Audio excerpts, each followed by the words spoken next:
Assalamualaikum warahmatullahi wabarakatuh. Perkenalkan, nama saya Tania Marvita.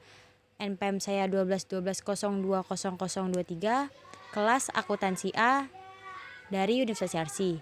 Di sini saya akan menjelaskan dan menjawab soal UTS Statistik Bisnis 2. Di sini saya akan menjawab soal nomor 1, pengujian statistik deskriptif pada menu frekuensi dan deskriptif. Yang pertama, kita buka aplikasi SPSS. Di sini saya akan mencari data frekuensi terlebih dahulu. Lalu kita klik Analyze, kita klik Deskriptif Statistik, kita klik Frekuensi. Di sini kita masukkan data GPA,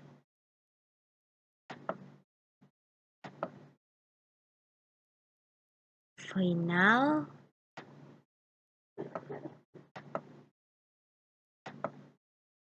gender,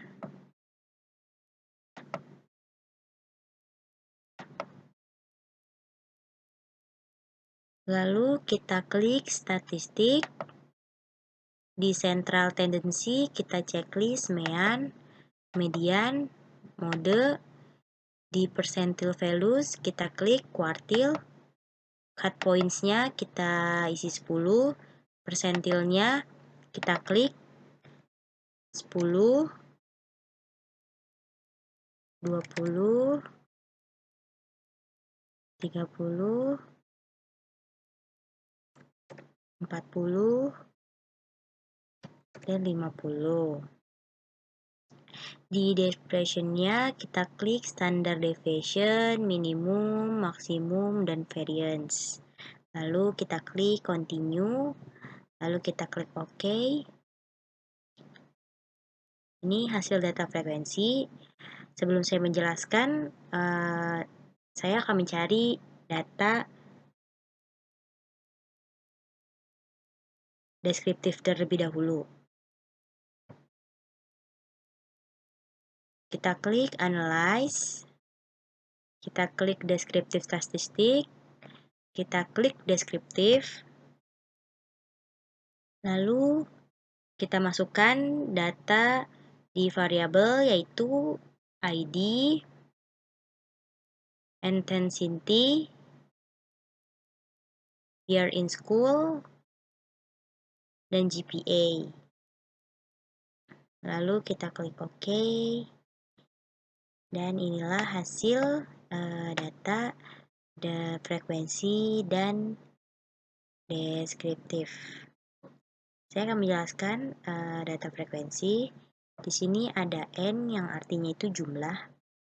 Validnya di GPA 105, finalnya 105, gendernya 105. Di missingnya ada 0. Meannya 2.7789. Finalnya 6.48.139. Mediannya 2.7200. Finalnya 62.00. Gendernya 1.00. Di sini modenya 3.90. Finalnya 68, gendernya 1. Di standard deviation-nya 0,76380. Finalnya 7.943, di gendernya 0,490. Di variance di GPA-nya 0,583, di finalnya 63,098, di gendernya 0,240. Di minimum di GPA 1,14, di finalnya 40 dan gendernya 1. Maksimumnya 4.00, finalnya 75 dan gendernya 2. Selanjutnya saya akan menjelaskan data deskriptif. Di deskriptif statistik, di kolom ID, di N-nya itu jumlahnya itu 105. Di sini di ID, ethnicity, year in school, GPA, valid ends-nya itu sama jumlahnya 105. Minimumnya di ID 1,06484, ethnicity-nya 1, year in school 1, GPA-nya 1,14.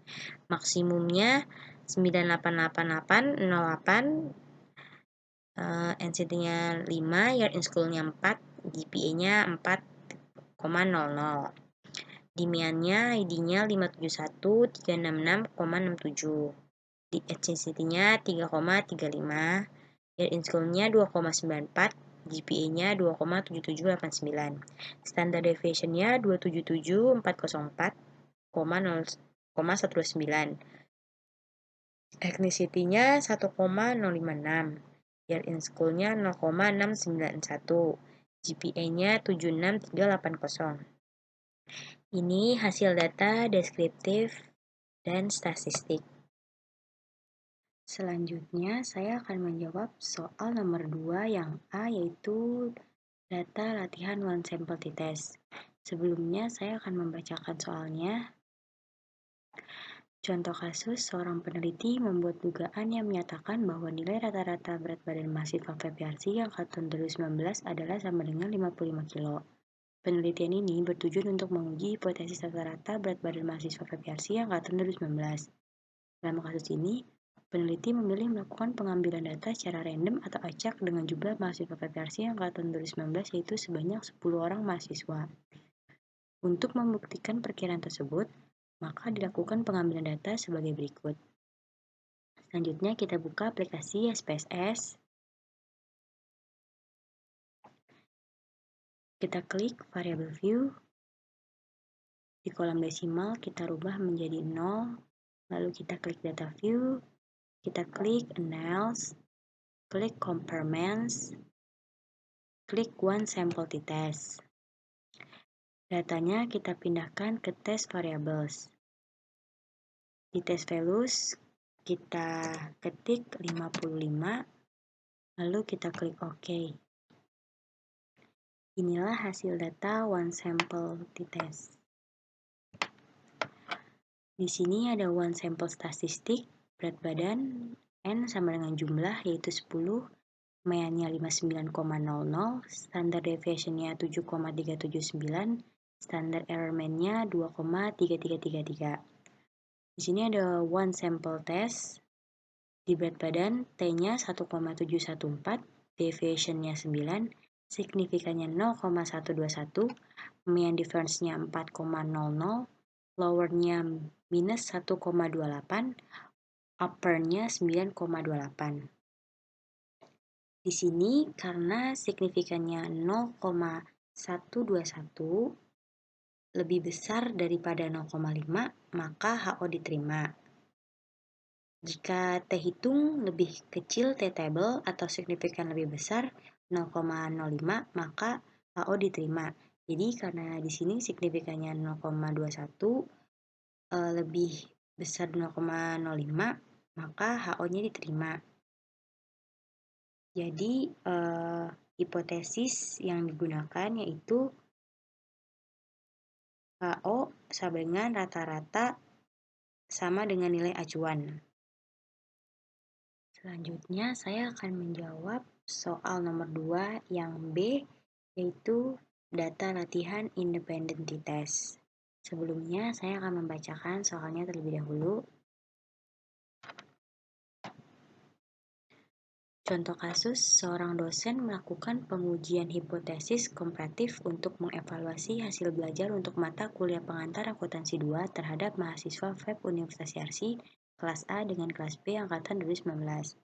Pada kelas A, dosen menerapkan metode belajar dengan tidak menggunakan Excel dalam menyusun laporan keuangan, sedangkan pada kelas B, dosen menerapkan metode belajar dengan menggunakan Excel untuk menyusun laporan keuangan. Keterangannya di sini data kelompok 1 dan data kelompok 2 berupa data hasil belajar mahasiswa yang bersifat kuantitatif dengan sampel tidak berpasangan atau tidak berkaitan satu sama lain. Variabel value-nya itu 1 kelompok 1 tidak menggunakan Excel dan 2 kelompok 2 menggunakan Excel. Selanjutnya kita buka aplikasi SPSS. Lalu kita ke variable view. Di kolom desimal, di kelompok dan nilai kita rubah menjadi 0. Lalu kita klik data view, kita klik analyze, kita klik comparements, kita klik Independent Sample T-Test. Jika sudah,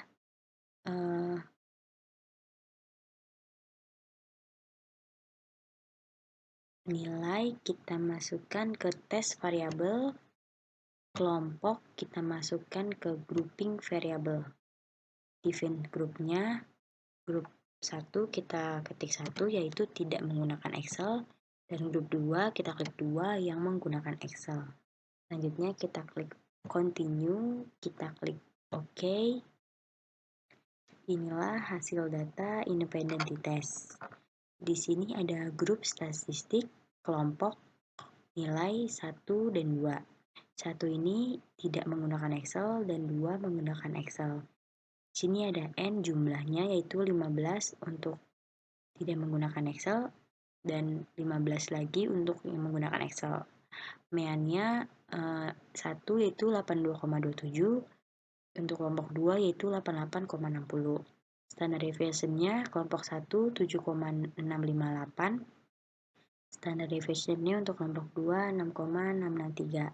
Standard error-nya untuk kelompok 1 1,977. Untuk kelompok 2 1,720. Di sini ada independent sample test, yaitu di sini ada nilai equal variance estimate dan equal variance not estimate. Di sini ada F yaitu 0,310. Sini ada signifikannya 0,582 dan di sini ada T minus 2,416 dan minus 2,416. Deviation-nya 28 dan 27,475. Signifikannya 0,02 dan signifikannya 0,023. Pemean difference-nya minus 6,33. Selanjutnya minus 6,33. Standard error diversion-nya 6,261 dan 6,621. Lower-nya minus 11,7,2 dan minus 11,7,2. Maksudnya minus 11,7,7. Upper-nya ada minus 0,965 dan minus 0,960. Jika kita lihat di sini signifikannya 0,582 lebih besar daripada 0,05, maka HO diterima.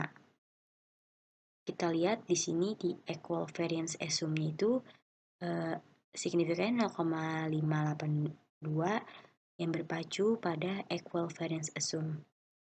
Yang dimana di sini signifikan pilotnya ini 0,022 kurang dari 0,05, maka HO ditolak, HA diterima. Hipotesis yang digunakan yaitu signifikan T, di mana H1 sama dengan rata-rata yang berbeda. Selanjutnya, saya akan menjawab soal nomor 2 yang C, latihan Pirate Test. Sebelumnya, saya akan membacakan soalnya terlebih dahulu. Contoh kasus, sebuah perusahaan obat melakukan penelitian dari obat penurun berat badan terhadap beberapa sukarelawan mahasiswa Universitas Yarsi. Sebuah penelitian dilakukan dengan mengambil sampel berat badan sebelum diberi obat dan berat badan sesudah diberi obat. Selanjutnya, kita buka aplikasi SPSS. Kita klik variable view, di kolom desimal kita rubah menjadi 0 di berat sebelum dan berat sesudah. Lalu kita klik data view, kita klik analyze, kita klik comparements, kita klik Pirate sample t-test.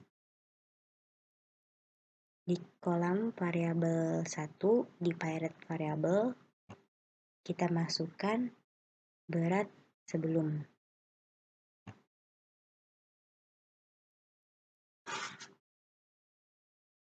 Kita masukkan di variabel 1. Di variabel 2, kita masukkan berat sesudah. Lalu kita klik OK. Inilah hasil data Pirate sample t-test. Di sini ada Pirate sampel statistik. Di berat sebelum, meannya 66,81. Berat sesudahnya 61,94. Untuk N-nya itu jumlahnya di berat sebelum dan berat sesudah sama 16. Untuk standard deviation-nya di berat sebelum 6,656, di berat sesudah 6,403. Di standard error-nya di berat sebelum 1,664, di berat sesudah 1,601.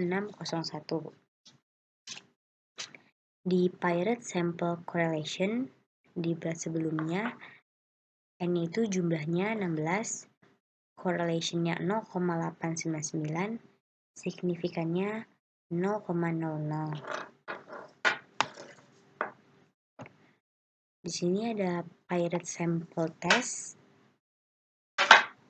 Di berat sebelum dan berat sesudah, meannya 4,875, standard deviation-nya 2,941, standard error-nya 0,735, lower-nya 3,308, upper-nya 6,442, T-nya 6,630, deviation-nya 15, signifikannya 0,00.